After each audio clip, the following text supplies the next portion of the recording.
Buenos días, buenas tardes o buenas noches, según sea la hora en la cual usted se encuentre viendo esta grabación.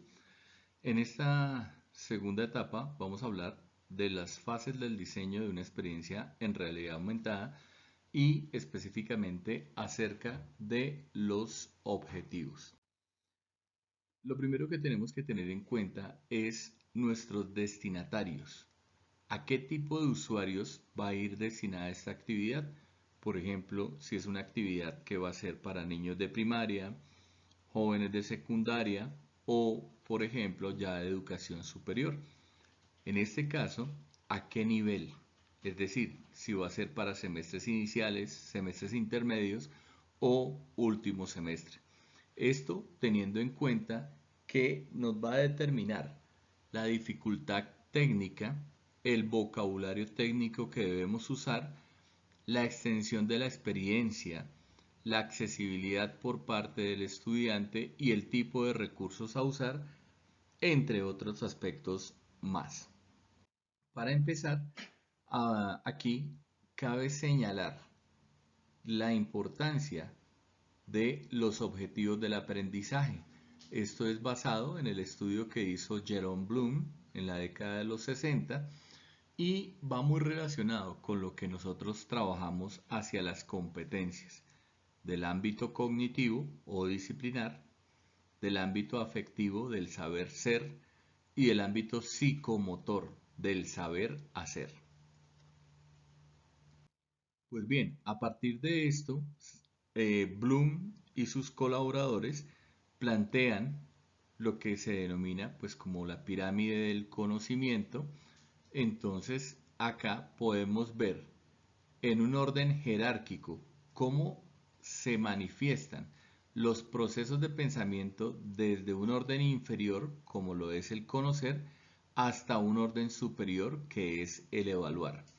Cabe resaltar que cada etapa, cada proceso, entre más arriba esté, es más incluyente de los de abajo. Por ejemplo, para poder aplicar se necesita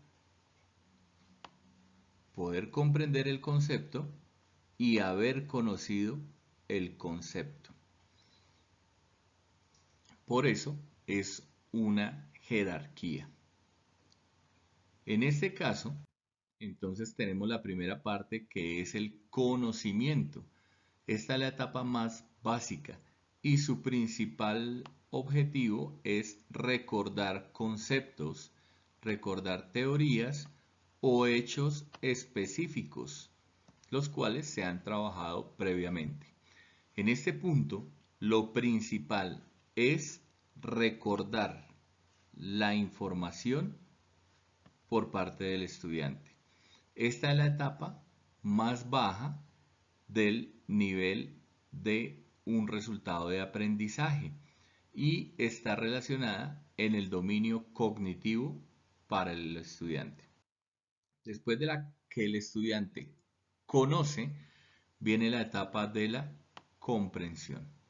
En esta etapa, lo que se busca es captar el significado de un concepto. Es decir, por ejemplo, podemos hacer una traducción de un concepto muy sencillo en una segunda lengua. Por ejemplo, en nuestro caso, en el área de la química, podemos incluirle al estudiante, una vez que él conozca el concepto de punto de ebullición y punto de fusión, podemos incluirlo con una segunda lengua. Entonces, por ejemplo, melting point, que sería el punto de fusión, o boiling point, punto de ebullición.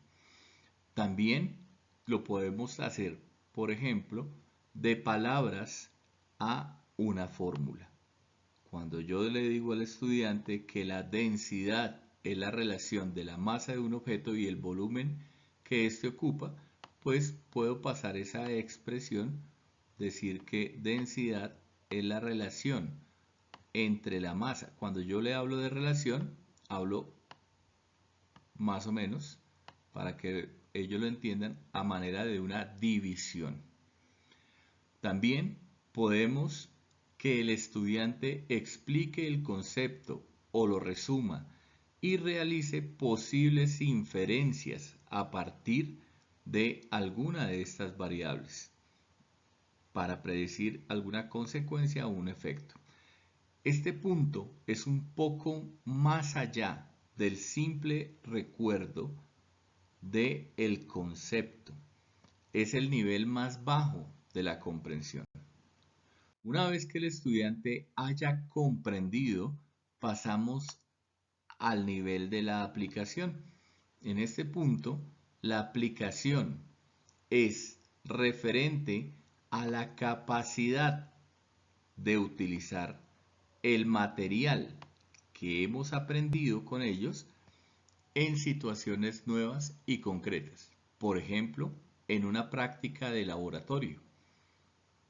Esto puede incluir o puede aplicar elementos donde él vaya a trabajar reglas, métodos, conceptos, principios, leyes y teorías. Y qué mejor en el caso de las ciencias básicas en la aplicación de una práctica de laboratorio. En relación a los resultados de aprendizaje, en esta parte se requiere un mayor nivel de comprensión que los conceptos de la competencia como tal, de la comprensión. Después de que se hace la comprensión, como podemos ver acá, pasamos al análisis y ya vamos llegando a una etapa un poco superior. En el análisis, lo que se hace, como se trata de ejemplificar aquí en la gráfica, es descomponer el material en sus partes constituyentes y así poder aprender, comprender cómo es la estructura por la cual está organizado.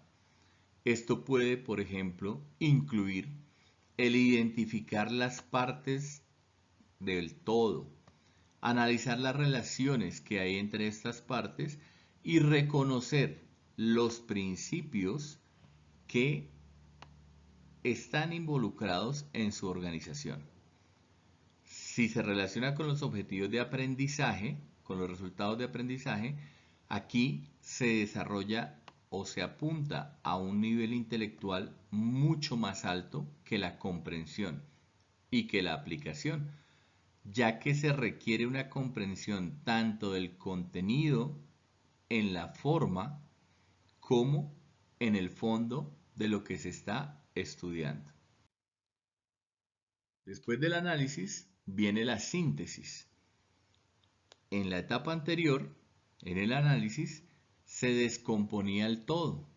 Ahora en esta etapa lo que se busca o lo que se pretende es reunir de nuevo todas estas partes obtenidas para formar nuevamente ese todo. Esta etapa, por ejemplo, puede o busca, se puede hacer a través de la elaboración de un resumen, una propuesta de investigación, una clasificación de los datos obtenidos, los cuales, enfocados hacia los resultados de aprendizaje, van asociados con la creación, con un enfoque mayor en la formulación de un nuevo modelo o una estructura, para posteriormente llegar a la evaluación. Este es el punto más alto en los procesos de pensamiento que plantea Bloom. En este caso, se puede juzgar el concepto o el material de estudio. Los juicios deben basarse en un criterio específico, los cuales pueden ser referidos a la organización o externos como la relevancia del objetivo planteado. En este punto, los resultados de aprendizaje están en la parte superior de la pirámide cognitiva y los juicios de valor son conscientes y están basados en unos criterios muy bien definidos. ¿Cómo se puede lograr esto? Pues Bloom y sus colaboradores plantearon, a partir de la categorización de los procesos, una serie de verbos. Entonces, por ejemplo, si mi objetivo es que solamente se conozca, se puede pretender que el estudiante describa.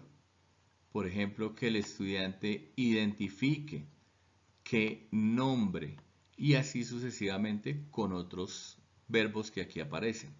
Si por el contrario la actividad tiene como objetivo la comprensión de cualquier objeto de estudio, puede ser, por ejemplo, se puede utilizar como un verbo que explique, que él ejemplifique, que por ejemplo pueda llegar a traducir el concepto. Y así sucesivamente con cada uno de los criterios o de los procesos de pensamiento, hasta llegar al punto más alto, que es la evaluación. Aquí se puede valer de los verbos para el planteamiento de la actividad y asimismo saber cómo enfocarla. Actualmente, esta taxonomía de Bloom se ha hecho una reevaluación para la era digital, que es la cual nosotros nos encontramos. Esa es una reimplementación que hizo Church y podemos ver cómo, por ejemplo, desde el punto más básico, que es recordar, entonces el estudiante puede reconocer, listar, describir, identificar, y entonces aquí tenemos, por ejemplo, participar en la red social. Entonces, desde la clase podemos crear, por ejemplo, hacer usos de las redes sociales como Twitter, en donde podemos crear un hashtag con algún ejemplo de clase. Por ejemplo, hashtag contaminación del agua. O, por ejemplo, si se quiere analizar, podemos tener acá recombinar, enlazar, validar, ¿sí? Y en este punto, lo que se busca, por ejemplo, es que el estudiante pueda hacer uso de la ingeniería inversa o del cracking, del fragmentamiento de la información que puede aparecer en los medios. Esta es la taxonomía de Bloom adaptada a la era digital. De esta manera, tenemos que los objetivos didácticos, cuando se plantea una experiencia en realidad aumentada, deben incluir o deben tener en cuenta cuál es la meta que nosotros como docentes pretendamos alcanzar. La motivación, la ejercitación y la práctica, la ejemplificación, la creación de una ruta de aprendizaje, facilitar la observación de fenómenos y también la simulación de estos. Aquí encontramos las referencias bibliográficas con las cuales se basó esta presentación. Recordemos, antes de empezar a diseñar un objeto en realidad aumentada o una actividad cualquiera que sea en la clase, es muy importante tener muy en claro los objetivos que se pretenden con esta actividad.